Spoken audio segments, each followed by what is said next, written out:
فرمایا وقال الذین کفروا لا تأتین الساعۃ، یہ جو علم و قدرت کے منکر ہیں خدا کے، یہ کہتے ہیں کہ ہم پر قیامت نہیں آئے گی. لا تأتین الساعۃ، قل، اے میرے حبیب اعلان فرما دیں، قل بلا وربی لتأتینکم عالم الغیب. کیا قسم ہے، حضور نے اعلان فرمایا تو قسم کھائی کہ ہاں قیامت ضرور آئے گی. قسم کیوں؟ وہ بھی قسمیں کھا رہے تھے. وہ کہتے تھے وَأَقْسَمُوا بِاللَّهِ جَهْدَ أَيْمَانِهِمْ، پورا ایک تو زور لگاتے، جس کو کہتے ہیں نا جو جھوٹا بندہ ہوتا ہے نا وہ اونچی بولتا ہے، اور وہ ماں باپ کے سامنے عموماً جو بچے ایسے ہوتے ہیں وہ اونچی بول کر نا وہ ان کی سچے ثابت ہوتے ہیں، یا خامد کبھی بیوی کے سامنے اونچا بول کر وہ سچا ثابت ہوتا ہے. اسی طرح اونچا بولنا، یا ایک غریب آدمی کے سامنے بڑا بندہ اونچی بولتا ہے تو وہ اونچی بولتے. ایک تو یہ ہے کہ واقسم باللہ جہد ایمانہم، جہد کا مطلب اونچی بول کے دبدبے سے، اور پھر دوسرا ایک تو اپنے اونچی بولنے کا روب، سرداری کا روب، اپنی کہانت کا روب، اور پھر ساتھ اس کو ذرا اور پکا کرنے کے لیے قسم اللہ کی اٹھا لے.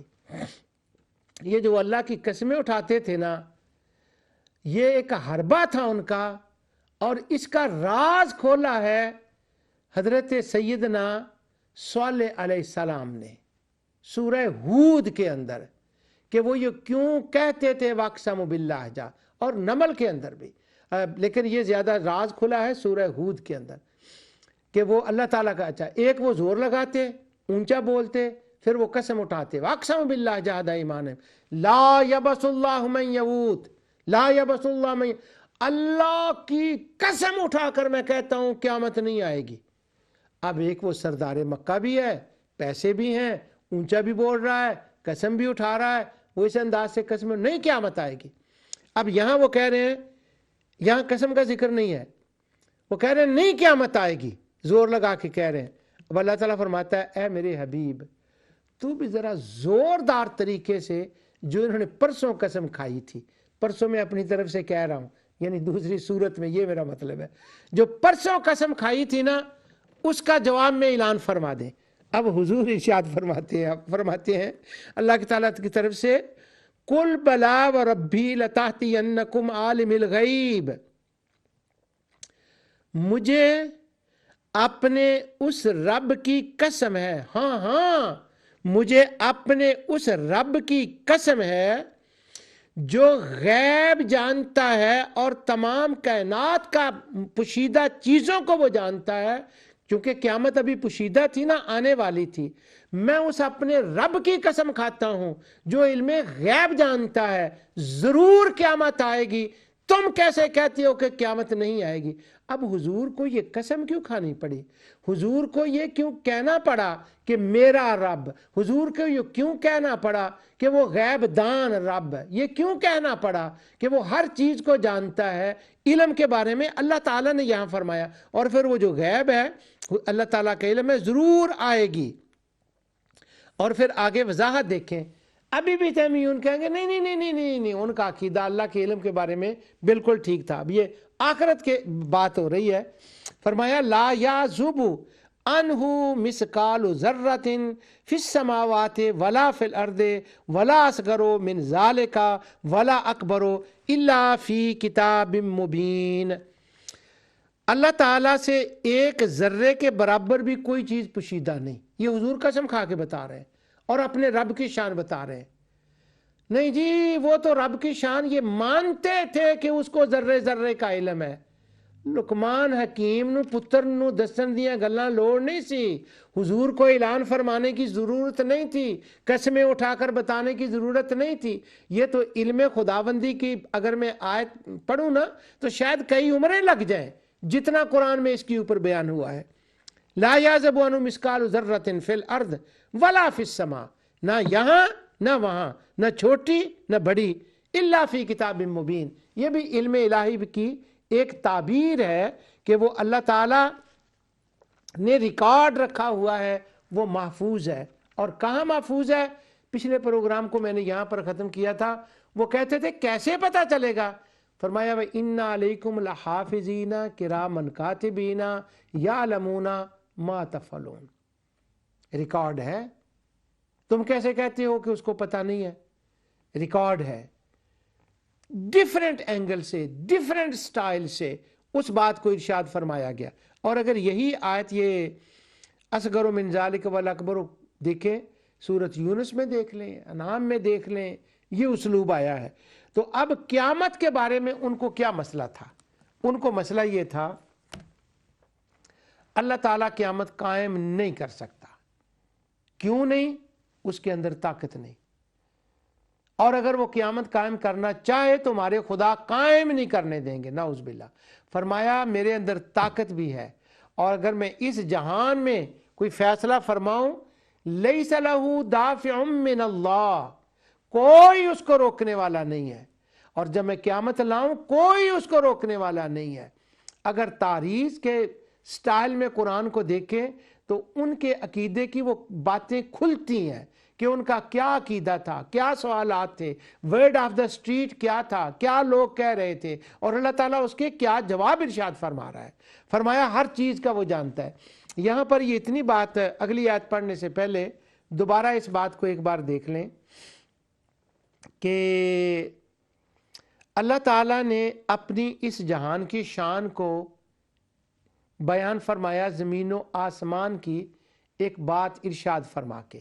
نظام چل رہا ہے، صحیح چل رہا ہے، اور یہ اس کے اللہ تعالیٰ کے ہونے کی دلیل ہے، اس کے وجود کی دلیل ہے، اس کے قدرت کی دلیل ہے، اس کے علم کی دلیل ہے.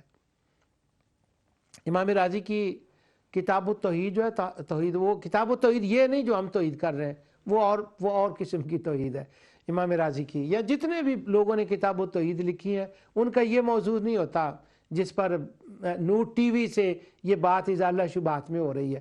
وہ توحید اور ہوتی ہے. وہ توحید ہوتی ہے معتزلہ، وہ متکلمین، اور وہ معتزلہ کیا کہتے ہیں، خوارج کیا کہتے ہیں، اللہ عرش پر ہے، بیٹھا ہوا ہے، نیچے بھی کوئی چیز ہے کہ نہیں، کیسے ہے، الرحمن عرش استوا کا کیا مطلب ہے، مستوی عرش ہے، کیا کیفیت ہے، ادھر کیا ہے، وہ کیا کہتے ہیں، وہ کیا کہتے ہیں. تو وہ توحید کی ایک وہ دوسری دنیا ہے. تعطیل کیا ہے، وہ ایک اور دنیا ہے. یہ جو توحید ربانی ہے، توحید قرآنی ہے، اور توحید رحمانی ہے، جس کا قرآن میں ذکر ہے، جس کا رحمان نے بیان فرمایا ہے، یہ وہ توحید جس کا یہاں ذکر ہے. دلیل یہ دی آخرت کے لیے کہ یہاں یہ نظام سارا کچھ چل رہا ہے نا، میری حمد کا یہ ثبوت ہے نا. جب میری حمد کا یہ ثبوت ہے تو جب آخرت آئے گی تو اس کے اوپر تم قیاس کر لو کہ اگر میں یہ سارا کوئی یہاں کر رہا ہوں نا تو وہاں پر بھی میں یہ سارا کچھ کروں گا. قبر سے نکال کر زندہ کر کے، قبر سے نکال کر عالم بقا، عالم خلود، آخری ڈیسٹینیشن تک پہنچانا. اور پھر اس کے بعد کے سارے معاملات وہ بھی تم دیکھو گے. جس طرح میں یہاں سے میری چلانے کا منہ بولتا ثبوت حمد ہے، وہاں پر بھی یہ ہوگا. وَلَهُ الْحَمْدُ فِي الْآخِرَةِ. بڑا کمال جملہ ہے، یہ بڑا کمال جملہ ہے. مختلف صورتوں میں یہ آتا ہے وَلَهُ الْحَمْدُ فِي الْآخِرَةِ. مجھے یاد آ رہا ہے، مجھے وہ آیت نکالنی پڑے گی قصص کے اندر. وَهُوَ اللَّهُ لَا إِلَٰهَ إِلَّا هُوَ لَهُ الْحَمْدُ فِي الْآخِرَةِ. وہاں پر بھی حمد آخرت میں ہے. اور پھر جب وہ ختم ہوتی ہے نا سورت، کل شیء ہالک الا وجہہ لہ الحکم، ہر چیز فنا ہو جائے گی. اور جب ہر چیز فنا ہوگی لہ الحکم، اور اگلا جہان قائم ہوگا، قیامت برپا ہوگی، فنا کے بعد دوبارہ اعادہ ہوگا. یوں کہہ لیں دنیا تبدیل ہو جائے گی. اور وہ جو میں پچھلی بار مثالیں دے رہا تھا، یوم نطوی السماء کطی السجل للکتب، ورقہ پلٹ دیا جائے گا، لپیٹ دیا جائے گا، دوسرا رخ سامنے آ جائے گا. جب وہ، اور اللہ کے لیے یہ کوئی مشکل نہیں ہے، جب یہ سارا کچھ ہوگا اللہ سبحانہ ہوا تعالیٰ وہ کرم فرمائے گا تو اللہ تعالیٰ فرماتا ہے کل شیء حالکن، یہ حالکن یہاں ہلاک ہوگا یا ہلاک ہو رہا ہے، یہ رفتار سے چل رہا ہے، اس طرف جا رہا ہے۔ اس کا کیا مطلب ہے؟ یہ جب حکم کی بات کریں گے تھوڑی سی اس پر انشاءاللہ بات کریں گے۔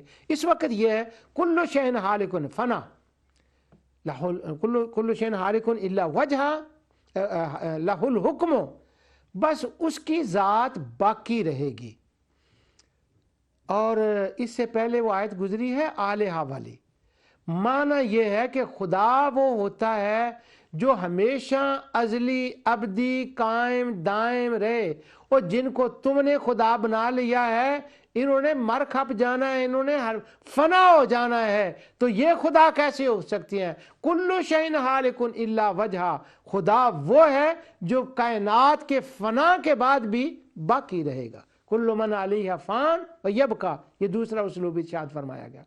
اور جب وہ آخرت آئے گی حالک الا وجہ لہ الحکم، لہ الحکم، یہ جو ہا ہوتی ہے نا یہ بھی مراقبے کی ہا ہے۔ اب یہ ہائیں نکال لیں، جب وہ اس طرح سے بیان ہوتی ہیں ربہ، ربہ، لہو، یہ اسی میں بھی ابھی آئی ہے لہو ما فی السماوات، یہ ساری مراقبے والی چیزیں ہیں۔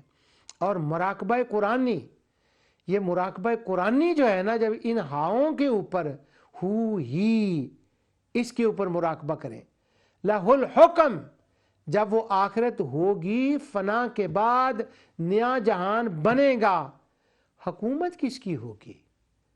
وَلَهُ الْكِبْرِيَاءُ فِي السَّمَاوَاتِ وَالْأَرْضِ، جس کی یہاں حکومت ہے اسی کی حکومت وہاں ہوگی۔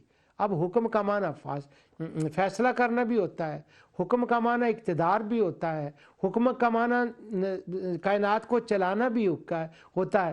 اسی سے حکیم بھی نکلا ہے کہ حکمت کے ساتھ وہ فیصلے فرمائے گا، لہ الحکم، اور وَإِلَيْهِ تُرْجَعُونَ، الیہ، میں نے ان سارے پروگراموں میں جو اعادہ کے میں نے پروگرام کیے ہیں ان کے اندر میں نے بار بار یہ کہا ہے الیہ، الیہ، الی ربہ، اللہ، الیہ۔ یہ میں کیا کہوں آپ کو کہ کس کس پر مراقبہ کرنے والا؟ میں کہنے لگا تھا اس پر بھی مراقبہ، تو میں نے کہا ان بچے بچیوں میں سے جن کو میں یہ پروگرام جن کے لیے کر رہا ہوں وہ کہیں گے ابھی تو آپ نے کہا ہے کہ ہو ہی، اس کے اوپر مراقبہ کریں، ہو کے اوپر مراقبہ کریں، ہوا کے اوپر مراقبہ کریں، تو اب آپ نے کہہ دیا کہ اس کے اوپر مراقبہ کریں۔ تو یہ سارے مراقبے والے ہیں۔ فرمایا لہ الحکم، فیصلہ صرف وہ فرمائے گا، اکیلا کوئی آلہہ نہیں ہوں گے جو اس کے ساتھ فیصلے میں کوئی انٹرفیرنس کریں۔ ان کا کیا خیال تھا انٹرفیرنس کرنے کا؟ یہ میں اگلے پروگرام میں جب شفاعت کی بات آئے گی اور یہ حکم والی آیتیں میں پڑھوں گا پھر میں بتاؤں گا۔ لہ الحکم، اور دیکھیں اسی کا حکم، اسی کا فیصلہ، اسی کی حکومت، اور وَإِلَيْهِ تُرْجَعُونَ، اور تم نے صرف اسی کی طرف ہی لوٹ کے جانا ہے۔ ورڈ آف دا اسٹریٹ، یہ میری ٹرم ہے، ورڈ آف دا اسٹریٹ۔ اب وہاں پر کیا ورڈ آف دا اسٹریٹ کیا ہوں گے؟ انڈر لائن تلاش کریں، ایک گوتا لگائیں، گوتا زنی کریں، سیرت النبی کو دیکھیں، تاریخ اور عرب کو دیکھیں۔ حالات یہ ورڈ آف دا اسٹریٹ یہ ہیں، کہاں قیامت، کون سی قیامت؟ چلو با فرض محال اگر قیامت ہوئی بھی تو ہم تو جائیں گے اپنے خداؤں کے پاس، ان کی حکومت ہوگی۔ یہاں ان دونوں چیزوں کی لکیر کھینچ دی، فرمایا نہ ان کی حکومت، نہ ان کے پاس جانا، نہ ان کے ساتھ جانا۔ یہ بات تو فرادہ نے کھول دی نا، وَلَقَدْ جِئْتُمُونَا فُرَادًا كَمَا خَلَقْنَاكُمْ أَوَّلَ مَرَّةٍ، یعنی ایک ایک لفظ، کیا بات ہے، ایک ایک لفظ کیا خلاصے کھولتا ہے، ایک ایک لفظ کے اندر سے سمندر ابلتے ہیں قرآن کے، اور حیرت ہے۔ وہ کہا یہ جاتا ہے کہ جی جو ہے نا قرآن سنتا کوئی نہیں، بورنگ فیل ہوتی ہے۔ ہاں وہ بورنگ فیل بچے کرتے ہیں، وہ سیدھا سا ایک وہ ترجمہ، اور بغیر حالات کے، بغیر کانٹیکسٹ کے، اور زیادہ سے زیادہ اگر قرآن کسی کو پڑھایا جائے تو وہ ایک اور معنی کے لیے پڑھایا جاتا ہے، ہم نے حکومت قائم کرنی ہے اپنی، اور ہم نے وہ یہ ایسی حکومت قائم کرنی ہے، اس کے اندر خلیفہ ہوگا، خلیفہ تم سے بل بھی نہیں لے گا بجلی کے، وہ تم سے گیس کے بل بھی نہیں لے گا، یہ ہماری خلافت ہوگی۔ وہ اس ڈیسٹینیشن تک پہنچنے کے لیے وہ قرآن کو بطور ہتھیار استعمال کیا جاتا ہے، تو وہ بورنگ نہ ہو تو کیا ہو، مگر قرآن کو قرآن سمجھ کر پڑھیں، اور وہ زبان مصطفیٰ سے جو نکلا ہے، اور آقا دو جہاں صلی اللہ علیہ وسلم کا انداز گفتگو جو احادیث میں ہے، جس طرح سے آپ نے ایکسپلین کیا ہے، اس کو دیکھیں۔ تو میں یہ کر رہا تھا لہ الحکم و الیہ ترجعون، اسی کی طرف جانا ہے۔ اب جو لہ الحکم و الیہ ترجعون، یہ جتنی رجعت اللہ، رجوع اللہ والی آیات ہیں، ان میں ایک بات میں عرض کر دوں، وہ یہ ہے کہ انہی چیزوں کو سامنے رکھ کے ان آیتوں کو پڑھیں، اور لعلہم یرجعون، یہ بھی مراقبے والے مقامات ہیں۔ انشاءاللہ میں اس پر کوشش کرتا ہوں کہ ایک پروگرام جو ہے نا اس کے اوپر کروں۔ اچھا، اب اگلی طرف آئیں۔ قیامت ہوگی، قسم ہے کہ قیامت ہوگی، وہ جانتا ہے۔ اور قیامت کیوں ہوگی؟ اب وہ ضرورت قیامت ہے، لِيَجْزِيَ الَّذِينَ آمَنُوا وَعَمِلُوا الصَّالِحَاتِ اولئک لہم مغفرۃ ورزق کریم۔ پیچھے رحیم تھا، یہاں کریم آیا ہے۔ رحیم کا مطلب فیض جاری، کریم کا مطلب فیض جاری۔ اس نے ایک جو پروگرام بنایا ہے وہ رب ہے، اس نے عطائیں کرنی ہیں اس جہان کے اندر۔ وہ تمہاری روح کی خوراک، غذا کا بھی اس نے بندوبست کیا ہے، اور یہ اس کی رحمت ہے۔ اور اگلا جہان، یہاں پر جنہوں نے عمل صالح کیے ہیں، عمل صالح کا کیا مطلب ہے؟ باقیت الصالحات کیے ہیں، باقی رہنے والے عمل کیے ہیں، اور ان کا اجر غیر ممنون ہے۔ یعنی یہ لوگ جنہوں نے یہ کیا ہے، عمل صالح کیے ہیں، ایمان لائے ہیں، اور یہ لوگ جو یہ کہہ رہے ہیں قیامت کیڑی، کیا ضرورت ہے اس کی، نہیں آئے گی۔ اب دونوں رہ رہے ہیں سائیڈ بائی سائیڈ۔ اب ضرورت ہے نا قیامت کی، کہ جنہوں نے اتنی زندگی گزاری، اس کی ہدایات کے مطابق گزاری، رسول اللہ صلی اللہ علیہ وسلم کی ہدایات کے مطابق گزاری، تبھی دنیا کے اندر ظلم نہیں کیا، رفاع عامہ کے کام کیے، چیریٹی کے کام کیے، اپنی جو فرائض عبادات ہیں ان کو کیا، محسنین اچھی ستھری صاف ستھری زندگی گزاری، جھوٹ پاک سے زندگی گزاری، وہ بھی اسی طرح رہیں۔ اور دوسری طرف کچھ لوگ ایسے ہوں جنہوں نے بالکل اس کے اپوزٹ زندگی گزاری، وہ بھی ہوں، اور دونوں عیش میں ہوں۔ الیس اللہ بأحکم الحاکمین، الیس اللہ بأحکم الحاکمین۔ اللہ تو سب سے بڑا فیصلے فرمانے والا ہے، اس سے بہتر کون ہے فیصلہ کرنے والا؟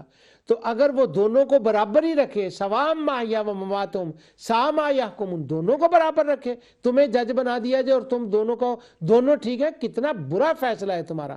تو ضرورت قیامت یہ ہے کہ جو پاس ہے، لہم مغفرہ و رزق کریم، مغفرت اور عزت کی روزی۔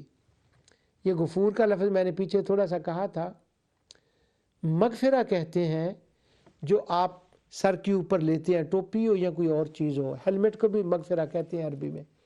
کیا مطلب ہے؟ اپنی رحمت سے وہ ڈھانپ لے، اس کی رحمت کے سائے کے نیچے رہنا، اس کی کرم کی عنایات کے ساتھ رہنا، اور وہ اپنے کرم سے ڈھانپ لے، اپنی رحمت سے ڈھانپ لے۔ کیسے؟ فی مقعد صدق عند ملیک مقتدر، جب اس شہنشاہ کی جگہ پر پہنچے اور اس کے عنایات کے سائے میں پہنچے، اس کی رحمتوں کے سائے میں رہیں، وہ کرم فرمائے۔ اور یہ کرم کریم یہاں اس لیے آیا ہے کہ یہ جاری رہے گا، اور یہ جو عطائیں ہوں گی، رزق یہ جو جاری ہے، یہ عطائیں ہوں گی۔ یہ ہے اس کے قیامت کا، ضرورت قیامت کے بارے میں یہ آیت۔ اب اگلی آیت سنیں، فرمایا والذین سعوا بآیاتنا